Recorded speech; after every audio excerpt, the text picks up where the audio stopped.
guys, and welcome!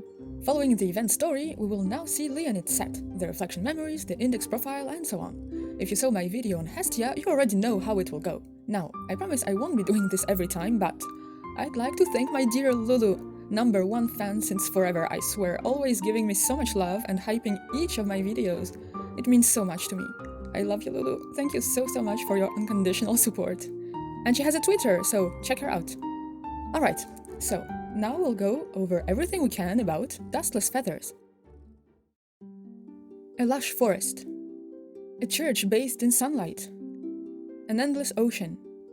Leonid has lived in this small coast and pigeon town for 22 years now, but he felt isolated from the world around him.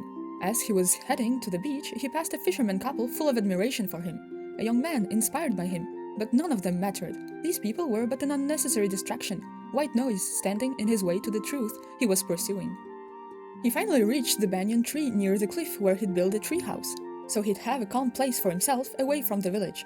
As always, curious children gathered around with their incessant babbling, and as always, he ignored them, going inside and closing the door with a sigh. He was entranced by the stars in his dreams. They were his new inspiration, more beautiful than anything in this world. Sketches of an unfinished design were spread out on the workbench. A sacred, pure white angel, simple and beautiful as truth itself. That night, he was wandering above the sea of stars, but nothing could have prepared him for what he witnessed. The sky was in chaos, flames were destroying the stars he loved so dearly.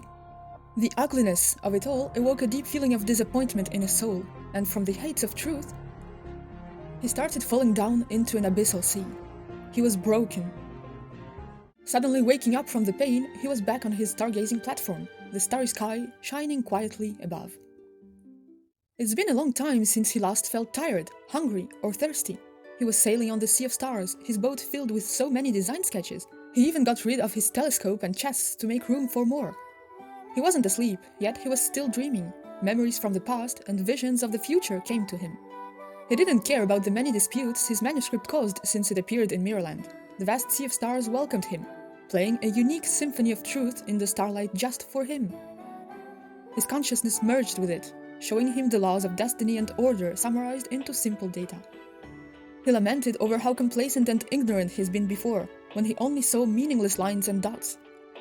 Now he was happy like a child discovering the world, through observations, theories, revisions, and calculations.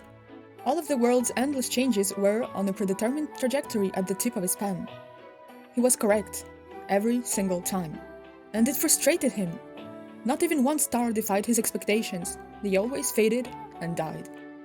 The angel design was mocking him, incomplete without the star's secrets. Unsatisfied, he hungered for the unknown. He decided to explore his dreams and visions to find their cause.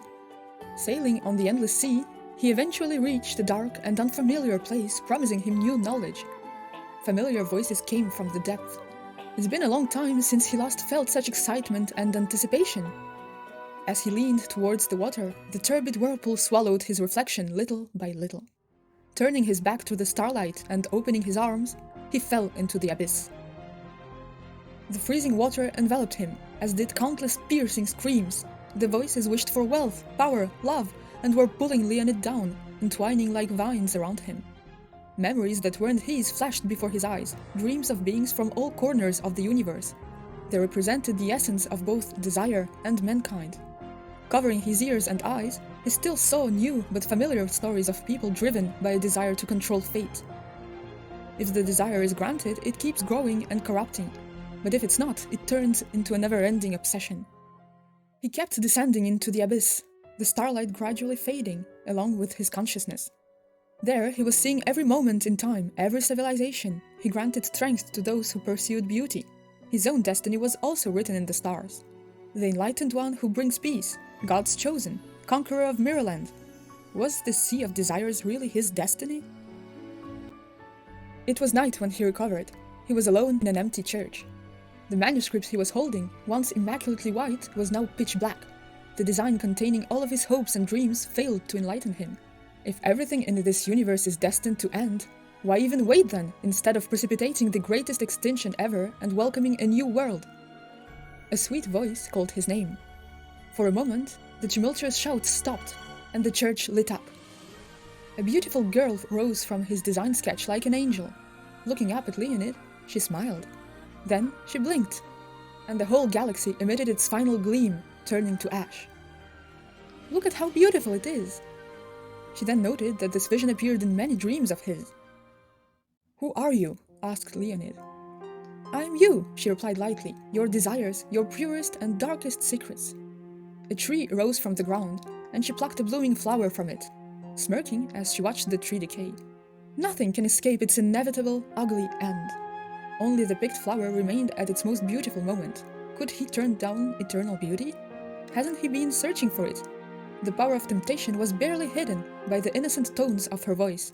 She was the goddess of desire, promising Leonid a brand new world they could rule together. With her sweet words, angels leaped out of the manuscript and led him to this perfect world. Although terrified, he followed them, and only the sound of his footsteps resonated as he walked through the quiet, peaceful place. Up in the sky, the starlight was frozen in time, never to be destroyed. He wouldn't ever hear other people's desires again. He'd finally be free from their hoarse screams. Every single thing was at its prettiest here, but instead of being happy, Leonid felt deep disappointment. There was no destiny to be foretold in this still sea of stars. Their permanent light was blinding, and he couldn't tell if he was looking at eternity or death. The goddess has been expectantly watching him as he wandered around, but eventually shook her head, smiling sweetly, and said she will be waiting for him. The white world fell apart and time regained power over all things. The beautiful flower withered in an instant. As Leonid fell into the thunderous darkness again, he felt a faint cry amid the noise. A flower wished to return on its branch. Countless voices joined in, and Leonid was perplexed. They were clearly in pain, yet they longed for this grotesque world. So for the first time, he stopped avoiding the noise surrounding him and opened his eyes. Only then he noticed faint starlight in the abyss. Flashes of stories already familiar to him appeared, but this time they were full of light. Bits of ordinary life he never noticed before. They slowly converged in the abyss, then emerged together from the sea, and turned into starlight in the sky. The complex symphony he had admired for so long was composed of soft, simple notes. He finally understood. The eternal beauty he sought only existed because countless people pursued it together. They were keeping it alive with their endless desire. It is an essential part of human nature, and even Leonid couldn't escape it. His desire for knowledge led him to the abyss. And the world the goddess showed him was a lie. Purity was a lie. Even the abyss contained light. The world was made of ugliness and beauty. So, he embraced the abyss, just like he had embraced the starry sky before this. He was alone again in the dark church. He was ready. The alluring goddess returned with a hopeful smile, her eyes reflecting the endless abyss. "I bid you farewell." Hearing his words, her eyes widened. She couldn't understand how he could refuse her perfect world. She was struggling to hide her bitterness, her anger, as if it was the first time she ever faced rejection. The illusion was fading. For Leonid, taking control and ruling the world also meant giving up and letting go of it all. But he kept this explanation to himself. The surging tide called for him to spread his wings. Leonid gave the goddess one last look as the waves roared around them. And she rushed after him, surrounded by dazzling flames like the sun rising over the sea. But she couldn't follow. When he broke out of the abyss, a great storm raged over the ocean of memories. The boundless sea of human consciousness had always been unpredictable and turbulent, but this time the starry sky crumbled and dragged almost every civilization into eternal turmoil. It ushered in a war that ended with the fall of a god who was now in deep slumber. Leonid didn't mind observing the predictable stars again, as he saw the charm of particular individuals now. Since then, he traveled through time and space, trying to capture the small variable in the foretold destruction of the world. The answer came from a girl in the future. He was waiting for her birth so he could guide her to this land and let her show him a world he'd never seen before. Could it be Nikki, you wonder? Since then, he kept searching for the link between the ocean of memories and Miraland. He went back to the times when his name and his manuscript were on everyone's lips, curious to discover society's state. Time flew by, and one afternoon he met his new student for the first time. The boy's voice was clear, and Leonid recognized a familiar gleam in his eyes. "I want to be the most amazing artist, mister, just like the legendary Leonid." A small desire took shape in the abyss. Leonid couldn't fulfill everyone's wishes, but sowing the seed of fate and observing the growth of a desire into bright starlight once wouldn't hurt. Looking down at the boy, he asked, "What is your name?" "It's Modric, sir." I remember how I was buzzing with excitement there at the end. It was perfect. Okay, so for this story of literal awakening, I was pretty happy with Leonid's development. First, being tired of the bustling world's noise around him, he wanted the world to end, and he needed to be confronted with the possibility of a completely empty universe to realize the complexity and richness of even the tiniest lives he had been missing this whole time. And his approach to Nikki and Miraland's destruction does make sense now. He's only observing changes and fates in the ocean, right? After such a long time doing it, it's only logical he kind of grew detached from it all. But he still cares. He still looked for ages for the one factor that could have an influence on the destiny he's witnessing. So at least for me, it turned out alright. I'd love to know all your thoughts and ideas about this. I'm always up for a good discussion in the comments. So feel free to pause here, of course, if you want to read those in detail. I'll just say, despite all his data being unknown, we can assume that he was around 22 when he started exploring the ocean of memories, as we could see in his story. And as we know, time doesn't affect people there, so he should still be full of vim and vigor somewhere. It also says here that Ian and Marina came to see him several times about the meaning of their existence, in vain. And Nikki is his source of infinite wonders, in an old student-young teacher dynamic. It gives us here more info about the crystal too, and in the voice lines, but we'll check it out later. It's a powerful weapon that was born in the ocean, and when it got to Lake Bovely through a rift, it allowed magical civilization to prosper in the Pigeon Forest. I associate it with a battery type of artifact, explaining why its power was getting weaker in Chapter 11, and that got full of energy again after the Desire Crisis. And obviously he's not very fond of his teacher role. We also learn that the god in Deep Slumber is the god of styling, and the power stylists use is part of the god's legacy. And eventually we have his encounter with the goddess. It's interesting to see how Leonid's humanity is what darkened his design, but also what allowed him to resist the goddess's temptation. There's really no way to say how much time he spent exploring worlds in the ocean of memories, and now he's become a legend.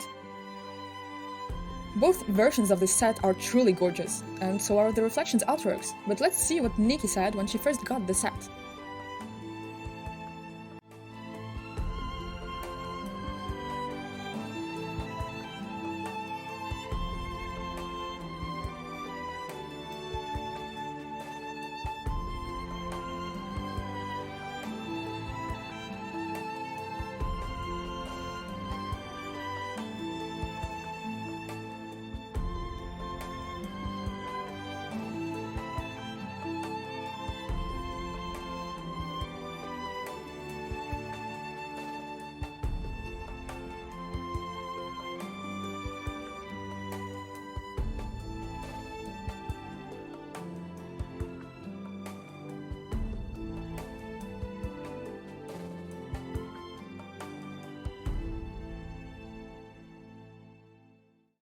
Now, we also have a couple of animations to check out. The power in my heart guides me to become a stronger and braver person.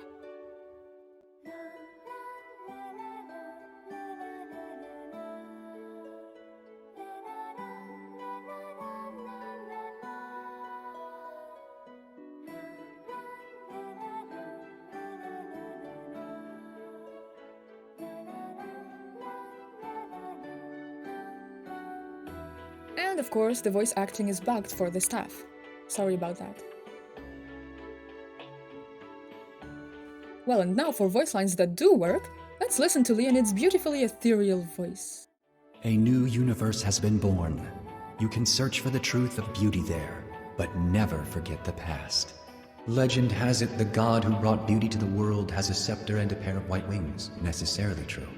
But the legend's existence is inevitable. Down in the chaotic ocean, the abyss betrayed the starlight and embraced the infinite darkness.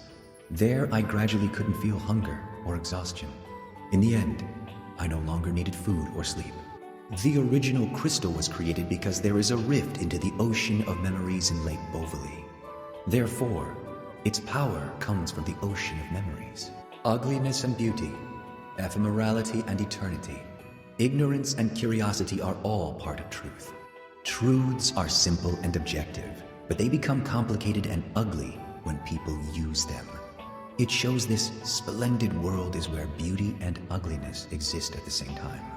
When a question cannot be answered, leave it to time. You just need to wait for someone who can answer it. The orbits of the stars are clearly visible. I know where they are coming from, and I also know where they will go. Perhaps in the near future you will also pay a visit to my world. Visitor, are you ready? When you aren't consumed by desire, desire will become your strength. The world can never understand the whole truth. What they see is only a corner of the vast world, just like what I used to see. I thought I would go to a place of truth and freedom and get rid of these restraints. Seeking a land of eternity for memories and beauty, I knocked on the door and opened it. What is it that gave birth to beauty, hope, or desire? Beauty is the emotional embodiment of truth. Truth remains the same even as time passes, and so does beauty. Everything is changing and being destroyed to some extent. I look forward to meeting the real you again. Okay, and last but not least, we have 2 moments posts, and I loved having one from Wotrick, quoting his dear teacher. Well, that's all there is for Leonid's set Dustless Feathers. How surprised were you to learn his legendary manuscript was a design sketch? I kinda was. And how do you feel now about his character? Feel free to leave a comment with your thoughts below, or just like and subscribe please to help the algorithm. As always, thank you so much for watching, and I will see you all in my next video. Bye!